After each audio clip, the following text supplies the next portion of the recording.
Bismillahirrahmanirrahim. Assalamualaikum warahmatullahi taala wabarakatuh. Ibu bapa, penjaga tahun 1, 2, 3 dan 4 yang dikasihi, kita sedia maklum pembukaan semula sekolah akan bermula pada 22 Julai 2020 iaitu pada hari Rabu. Bagi mengelak menjimatkan masa ataupun mengelakkan semua orang untuk memburu waktu bertemu di sekolah, saya mengambil peluang untuk bersama di alam maya. Ibu bapa yang dikasihi, saya ingin maklumkan bahawa saya ingin menyatakan tentang peranan pentadbir di sekolah dahulu. Pentadbir diberi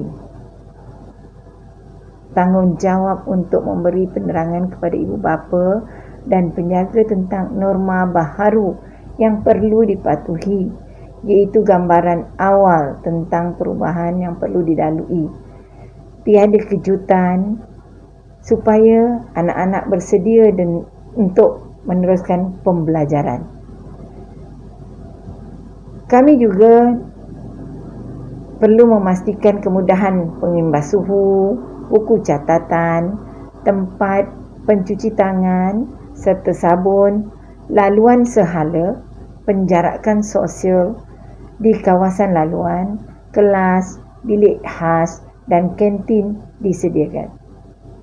Kami juga menyediakan bilik pembelajaran dan pengajaran yang bersih dan selesa.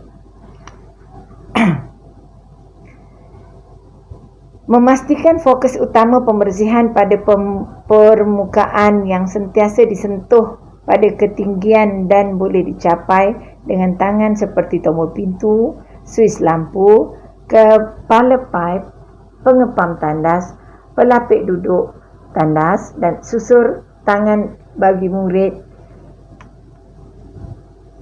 adalah sangat-sangat menjadi keutamaan kami. Dan seterusnya, memastikan guru membuat persediaan sebelum pembukaan, iaitu kedudukan murid dengan mematuhi penjarakan yang dibenarkan yang terkini, membersihkan kelas dengan bahan dan peralatan, dan memastikan tiada penggunaan permaidani, tikar dan seketing meja. Akhirnya, pengurusan menyediakan ruang kuarantin, bilik kesihatan atau bilik sakit yang dijadikan sebagai bilik isolasi untuk menempatkan murid yang didapati akan ada jangkitan-jangkitan. Mudah-mudahan tak adalah benda tu, tuan-tuan dan puan-puan, ya. Okey, seterusnya saya pergi kepada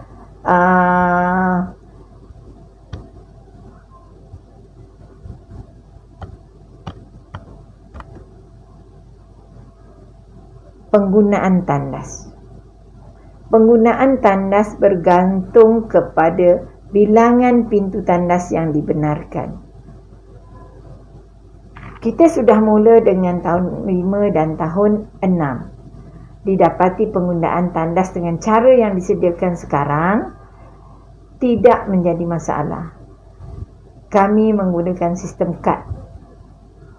Diharapkan anak-anak tahap 1 dan murid-murid tahun 4 akan akur dengan keadaan yang sekarang. Sebagaimana murid-murid pra yang kita jangkakan murid pra sukar dikawal, namun jangkaan saya meleset. Rupa-rupanya murid pra sangat patuh kepada undang-undang yang disediakan. Okey, seterusnya bilik isolasi. Bilik isolasi kita ubah daripada makmal kepada stor buku-buku, stor file yang dibina semula dengan cantik dan indah di depan tangga kedua, tangga turun di kelas tahun 3. Saya juga mengharapkan bilik isolasi ini tidak ada penghuninya. Sebab kalau ada penghuninya, sekolah akan menghadapi banyak masalah, banyak risiko dan kemungkinan kita akan ditutup. Sekolah akan ditutup kerana jangkitan. Na'udzubillah, kita tak mahu perkara-perkara seperti itu. segala keperluan bilik isolasi akan dilengkapi dengan sempurna. Seterusnya saya pergi kepada ruang kuarantin. Ruang kuarantin sangat mudah. Saya tempatkan di depan stage. Dengan kedudukan saya menempatkan 9 kerusi pada jarak yang mengikut SOP. Mereka yang akan ditempatkan di situ adalah yang mempunyai suhu badan 37.2 dan ke atas. Sekiranya tidak ada keadaan yang sebegitu, tidak perlu ruang kuarantin digunakan. Kepada ibu-ibu dan bapa-bapa serta penjaga sekalian, anak-anak yang datang awal pada sebelum pukul 7, kami juga menempatkan di tempat khas di mana keadaan dia, kami akan letak kerusi dan dengan penjarakan sehingga pukul 7 pagi. Selepas itu anak-anak nanti akan dibenarkan masuk ke kelas masing-masing.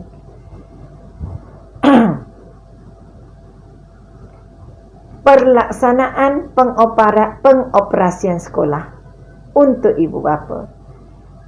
Ibu bapa digalakkan untuk menghantar anak-anak sendiri. Ya. Seterusnya, ibu bapa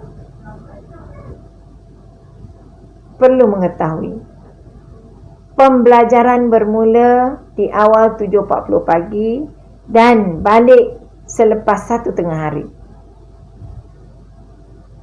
Murid harus membawa buku-buku mengikut jadual yang ada, mengikut jadual yang disediakan, mengikut jadual terkini. Kemungkinan ada perubahan, namun pada hari Rabu 22 hari bulan, saya bergantung kepada keadaan. Kemungkinan saya akan beri jadual baru. Kalau saya tak beri jadual baru, maka ibu bapa bekalkan dengan jadual hari Rabu seperti biasa. Sekolah juga akan menghadapi takwim yang berbeza. Sekolah akan bercuti mengikut takwim yang baru. Takwim ini saya juga akan paparkan nanti.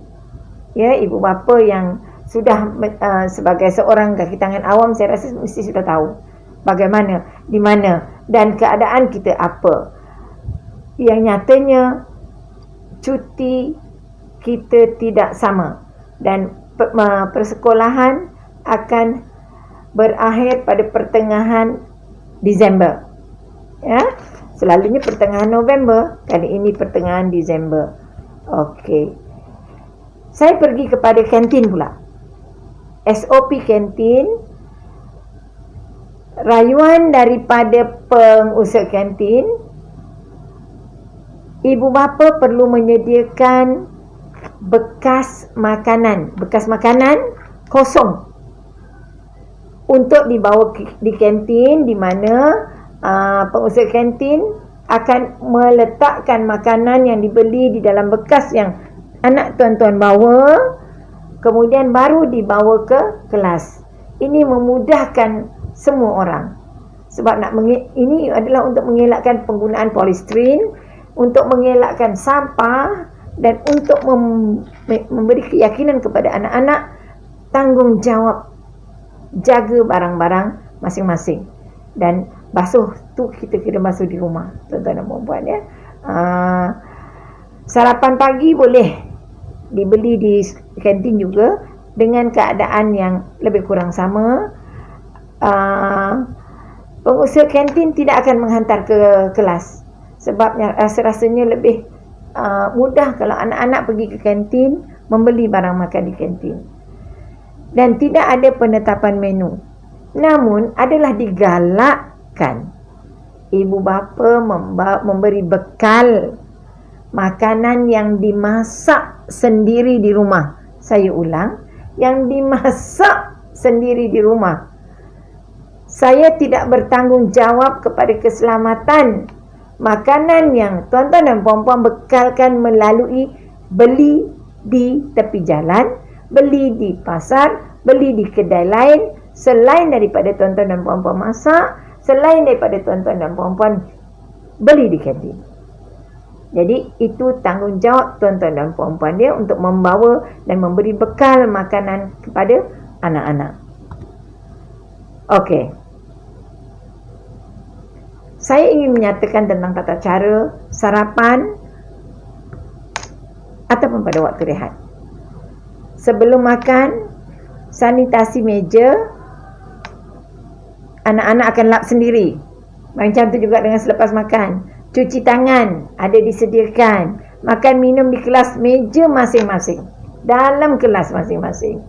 Menggunakan sudu dan garpu sendiri. Dan selepas makan, sanitasi meja semula sendiri. Jadi apa itu? Tuan-tuan kena bekalkan tuala bersih. Setiap hari tuala itu akan dibawa ke sekolah dan dibawa balik semula. Cuci. Esok jangan bawa tuala yang kotor ya. Tuala bersih bawa balik. Sudu dan bekas pun begitu. Ya tuan-tuan dan puan-puan, mohon beri kerjasama. Dan yang ini saya masuk kepada peranan dan tanggungjawab tuan-tuan dan puan-puan pula ya. Saya baca satu-satu. Yang ini yang kementerian berikan. Ya, saya baca je supaya saya tak tercicir.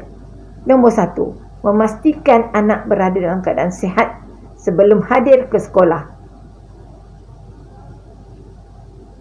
Secantiknya ibu bapa dan penjaga yang menghantar. Tunggu. Jangan balik dulu. Anak-anak akan dicek, ditembak. Ayat tembak lah ya. Suhunya agar sekolah menerima anak yang bawah 37 untuk masuk ke sekolah untuk belajar. Ya. Kemudian sekolah memohon, kementerian juga memohon agar ibu bapa, tuan-tuan dan puan-puan memberi kesedaran sama-sama kepada anak-anak berkaitan penjarakan sosial ketika di sekolah dan juga di kenderaan. Seterusnya, menasihati anak supaya tidak berjabat tangan. Saya dah ajar macam mana bersalam. Assalamualaikum. Diterima terus. Alhamdulillah, sudah beberapa tahun dah saya mengajar kaedah ini. Seterusnya sekarang, bila COVID berlaku, kita menggunakan kaedah salam yang sebegini ya. Assalamualaikum. Saya rasa saya tidak hina juga saya beri salam kepada anak-anak begini. Dan anak-anak akan menjawab juga Waalaikumsalam. Sayangi nyawa kita, jantung kita di sini. Okey. Seterusnya, anak-anak berimuniti badan yang rendah mesti sentiasa memakai pelitup muka. Tuan-tuan dan puan-puan jangan tersalah menilai guru-guru yang tidak menitup muka pada awal pagi. Sebab pelitup muka wajib untuk mereka yang bergejala. Jadi saya juga memberi penekanan kepada guru-guru yang bergejala, jangan duduk bawah di situ. Suhu dia cantik tapi dia mungkin batuk, dia mungkin sema, saya wajibkan dia memakai paling tidak seperti ini ya. Begini ya. Ataupun penutup muka. Penutup muka yang 3 lapis tu kena buang, pakai sekali je. Yang beli yang boleh basuh, yes, boleh basuh, pakai, kena basuh. Tuan-tuan dan puan-puan, jangan 2-3 hari pakai baru basuh. Tak mau, itu lagi banyak kuman, lagi berbahaya. Ya, jadi elakkan. Saya ada membuat kajian. Saya dapati ada 3 anak-anak yang lelah teruk. Ni kena pakai. Paling tidak bekalkanlah ya ibu bapa yang anak dia lelah, batuk, yang GCPD saya rasa tak ada masalah sangat untuk penutup muka tu, tapi digalakkan lebih baik pakai ya. Nombor 5, minta tolong. Dah bawa bekal, jadikan anak-anak itu kedekut. Jangan kongsi makan dengan kawan. Tak boleh musim-musim sekarang. Apatah lagi minuman yang 1 botol. Jangan tuan-tuan ya. Tolong bantu saya bagi tahu anak-anak. Paling tidak tuan-tuan buka benda ni biar anak-anak dengar. Ya. mudah. Kalau macam ni mudah, tak payah tuan-tuan dan puan-puan datang ke sekolah, tak ada penjarakan, tak ada nak kena sanitasi tangan cikgu, tuan-tuan dan puan-puan. Cikgu-cikgu pun boleh balik rumah, duduk di rumah. Ya. Dan nombor 6, daripada kementerian juga minta tuan-tuan dan puan-puan menyediakan, selain daripada bekalan tu tak wajib, sunat muakkad je adalah baiknya bawa. Tapi tualah, kainlah, sudu garpu, bekas tadi saya ulang balik semula, bekas kosong. Kalau nak beli di kantin, bawa bekas kosong. Ya, bekalkan ke anak-anak. Okey. Yang itu yang penting. Seterusnya, waktu tiba dan waktu pulang. Waktu tiba macam biasa. Masuk. Kalau tuan-tuan dan puan-puan nak masukkan anak-anak, bagi masuk. Cek. Pastikan cikgu kata thumbs up, boleh. Tuan-tuan boleh balik, tuan-tuan balik. Kalau tak, tuan-tuan tunggu kejap. Kita nak pastikan anak-anak tuan-tuan selamat di sekolah. Bawah 37.2. 37.2 tu kami akan cek 2-3 kali. Kalau kurang, okey, boleh selamat. Kalau tak, tuan-tuan bawa balik. Kemudian guru macam biasa, dia tak catat suhu, yang lepas dia akan tick je untuk lajukan proses kerja. Ya, kita mulanya nak guna QR code, tapi QR code ni takut tuan-tuan dan puan-puan yang terbeban, sebabnya keselamatan QR code ini adalah pada anak-anak. Hilang dia kan saat lagi dia meragam kat tuan-tuan dan puan-puan. Tak bawa pun dia meragam kat tuan-tuan dan puan-puan. Jadi kami tak guna. Kemungkinan kalau perlu kami akan guna kemudian nanti. Ya. Pencuci tangan. Tempat basuh tangan tu disediakan di mana-mana mengikut kelas. Jadi di tempat-tempat disediakan tu, minta tuan-tuan dan puan-puan pesan kat anak-anak, jangan main air. Ya, anggap kita kena catu air. Basuh tangan ikut cara yang betul. Dah, cukup. Tak perlu main-main air. Dan kemudian saya ulang lagi sekali, beli makan di kantin, makan dalam kelas. Kelas pun kelas yang ditetapkan, yang telah disusun. 2 hari saya tidak ada report daripada cikgu-cikgu. Nampak gayanya SOP dipatuhi oleh anak-anak. Rasa-rasa yang buah tu pun jadi tak apa nak buah dah. Saya tak tahulah yang tahun 4, 3, 2 dan 1 nanti ya. Okey. Balik macam biasa. Tuan-tuan boleh MOU. Tuan-tuan dan puan-puan boleh MOU dengan anak-anak. Yang besar boleh tengok. Saya tak pernah akan keluar lagi. Tapi tuan-tuan dan puan-puan bersedia. Di mana-mana, okey. Yang tahun 4 dengan tahun 3 mungkin boleh keluar jauh. Tapi tahun 1, tahun 2, mohon jemput ke pintu depan. Tuan-tuan ambil. Jangan, saya tak benarkan. Kalau ada Pak Gad boleh pimpin ke sana, tak apa. Sebab saya takut nanti ada pula benda lain yang berlaku. Ya, tuan-tuan dan puan-puan, mohon. Ini untuk keselamatan semua orang. Kalau macam tahun 6 dengan tahun 5, saya minta keloi-keloi. Tuan-tuan tahu keloi-keloi kan? Dah janji dah. Sebab cikgu-cikgu pun kesian. Tak ada kereta yang diparking di dalam untuk keselamatan. Jadi semua parking di luar. Jadi bila kereta cikgu-cikgu parking di luar, saya tahu tuan-tuan dan puan-puan tak boleh nak parking pada jarak yang dekat. Jadi pesan dekat anak-anak, tuan-tuan dan puan-puan akan parking di mana-mana, ataupun tuan-tuan parking, turun, ambil, senang. Ya, okey, boleh kan? Rasanya tak ada masalah kan? Okey, saya rasa itu saja pada pertemuan saya dengan tahun 5 dengan tahun 6. Antara soal jawab yang diajukan adalah tentang mas. Mas tu, dia tanya boleh tak pakai yang boleh basuh tu? Boleh jawapan dia. Tetapi yang 2 lapis, 3 lapis yang macam kita beli di kedai tu, pakai sekali je ya tuan-tuan dan puan-puan. Jangan pakai banyak kali.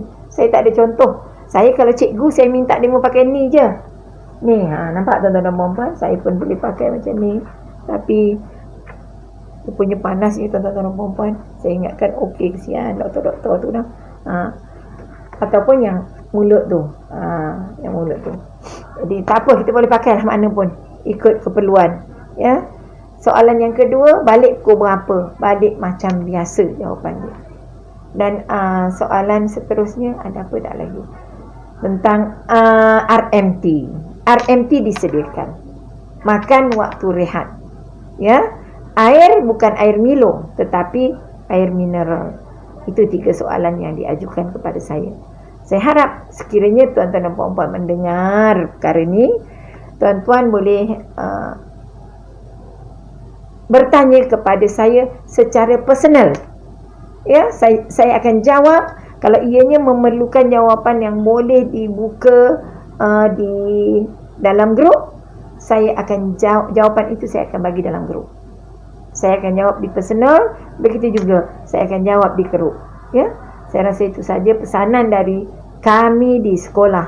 Ya, jangan lupa bawakan bekas kosong untuk anak-anak yang tak bawa bekal, tapi kami nak bekas kosong. Bekas kosong nanti kalau ikut macam-macam. Kalau saya nak letakkan nanti yang mahal, yang murah, ikutlah tuan-tuan dan puan-puan yang ini bertutup. Senang, anak-anak makan tak tumpah. Saya rasa itu saja.